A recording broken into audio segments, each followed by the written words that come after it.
বন্ধুরা, সহজ পদ্ধতিতে কিভাবে ফলি মাছ রান্না করা যায় আজকে আমি আপনাদের সঙ্গে সে রেসিপি শেয়ার করব।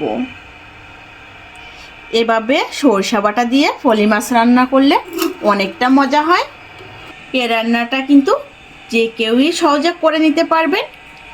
আমি সর্বদাই চেষ্টা করি খুব সহজ পদ্ধতিতে রেসিপি দেখানোর।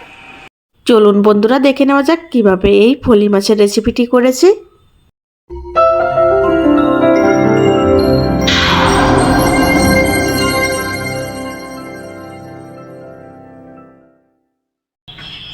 বন্ধুরা, ফলি মাছ রান্না করার জন্য এখানে আমি 4টি ফলি মাছ নিয়েছি আর ভালোভাবে পরিষ্কার করে কেটে ধুয়ে নিয়েছি। এগুলো আমি সরষা বাটা দিয়ে রান্না করব। চলুন তাহলে দেখে নেওয়া যাক কিভাবে এই ফলি মাছটা রান্না করি। প্রথমে আমি মাছটা ম্যারিনেট করে নিব লবণ হলুদ দিয়ে।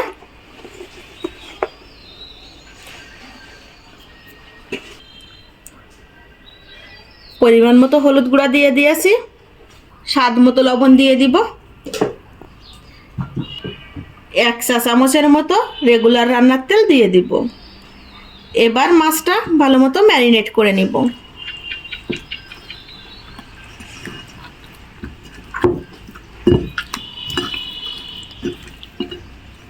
মাছটা ম্যারিনেট করার সময় তেল দিলে মাছের গায়ে হলুদটা ভালো মতো বসে যাবে। দেখুন বন্ধুরা, খুব সুন্দরভাবে মাছের গায়ে হলুদটা বসে গিয়েছে। এখন এভাবে 10 মিনিটের জন্য রেখে দিব। 10 মিনিট পর আমি চলে আসছি। এখন মাছটা ভেজে নিব। মাছগুলো ভেজে নেওয়ার জন্য চুলার উপর কড়াই বসিয়ে দিয়েছি। কড়াইটা একটু গরম করে নিয়েছি। এবার পরিমাণ মতো তেল দিয়ে দিব। এখন তেলটা গরম হওয়া পর্যন্ত অপেক্ষা করব। তেলটা একটু খুন্তি দিয়ে নেড়ে দিব। তেলটা আমি ভালো মতো গরম করে নিয়েছি। এখন আগে থেকে ম্যারিনেট করে রাখা মাছগুলো তেলের ভিতর দিয়ে দিব।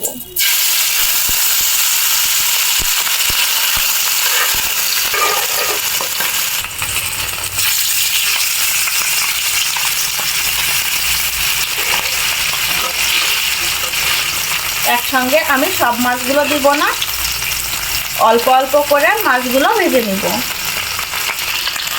মাছের এক সাইড ভেজে নেওয়া হয়ে গিয়েছে। এবার অপর সাইডও এভাবে ভেজে নিব। মাছটা আমার ভেজে নেওয়া কমপ্লিট। এখন নামিয়ে নিব।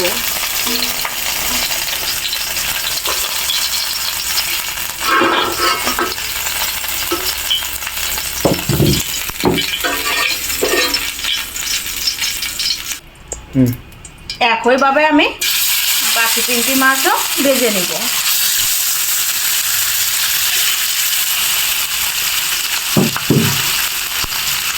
মাছগুলো আমার ভেজে নেওয়া কমপ্লিট। এখন উঠিয়ে নিব।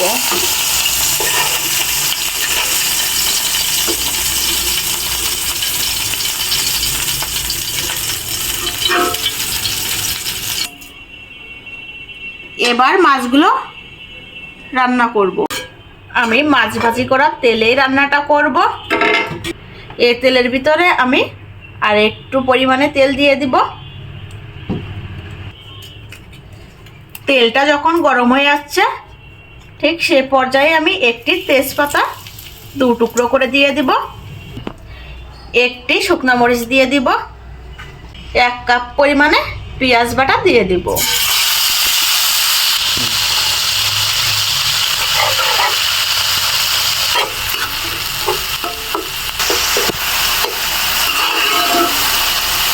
পেঁয়াজটা আমি 2 মিনিটের মতো ভেজে নিয়েছি। আর চুলার জালটা মিডিয়াম টু লোতে রেখেছি। এবার 1/2 চা চামচের মতো আদা বাটা দিয়ে দিব। মশলাটির সাথে পুড়ে না যায় সেজন্য সামান্য পরিমাণ জল দিয়ে দিব। শুকনো মরিচ বাটা দিয়ে দিব।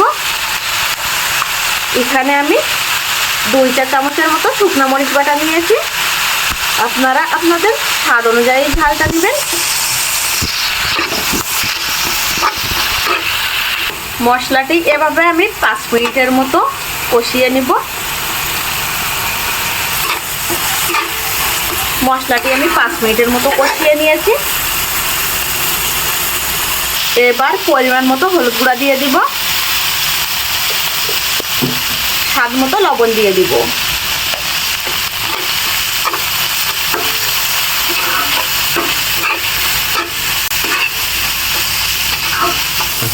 মশলা থেকে যখন কাঁচা গন্ধটি চলে যাবে ঠিক সেই পর্যায়ে হাফ কাপ পরিমাণে সাদা সরষা বাটা দিয়ে দিব। তবে আপনাদের হাতের কাছে যদি সাদা সরষা না থাকে সেক্ষেত্রে আপনারা কালো সরষা বাটাও ব্যবহার করতে পারেন। সরিষা বাটা পাত্রটি ধুয়ে সামান্য পরিমাণে জল দিয়ে দিব। মশলাটি আমি ভালো মতো কষিয়ে নিয়েছি। আর দেখুন বন্ধুরা, মশলাতে খুব সুন্দর একটি কালারও চলে আসছে। আর ঠিক এই পর্যায়ে আগে থেকে ভেজে রাখা মাছগুলো আমি মশলার উপর দিয়ে দিব।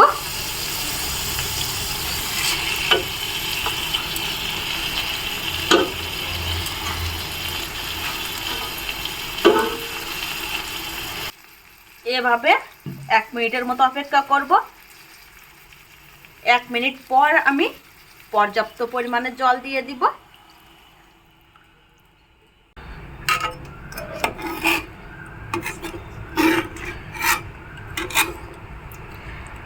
যখন জলটা এভাবে ফুটতে থাকবে তখনই 4টে কাঁচামরিচ ফালি দিয়ে দিব।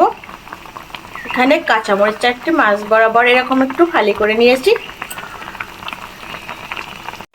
মাছগুলো আলতো হাতে উল্টিয়ে দিব যাতে করে ভেঙে না যায়।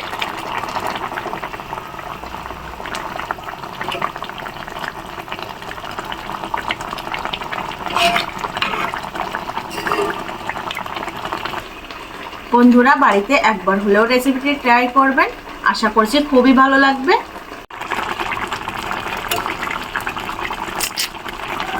যখন ঝোলটি এরকম একটু মাখো হয়ে আসবে ঠিক সে পর্যায়ে 2 চা চামচ গরম মশলা ও কাঁচা জিরা বাটা দিয়ে দিব।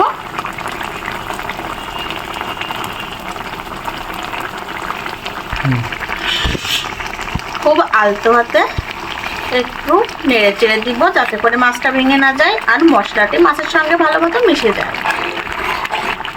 সরষে বাটা দিয়ে ফলি মাছ রান্না করা আমার কমপ্লিট। এখন চুলাটা অফ করে দিব। ফলি মাছের টেক্সচারটা দেখে বুঝতে পারছেন রান্নাটা কতটা টেস্টি হয়েছে। এভাবে ফলি মাছ রান্না করলে অনেকটা মজা হয়। আমার সরষে বাটা দিয়ে ফলি মাছটা রান্না করা কমপ্লিট। এখন একটি প্লেটে নামিয়ে নিব।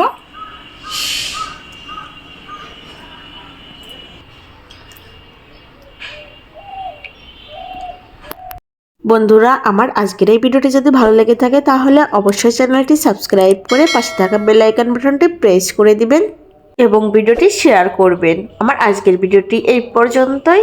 বাই।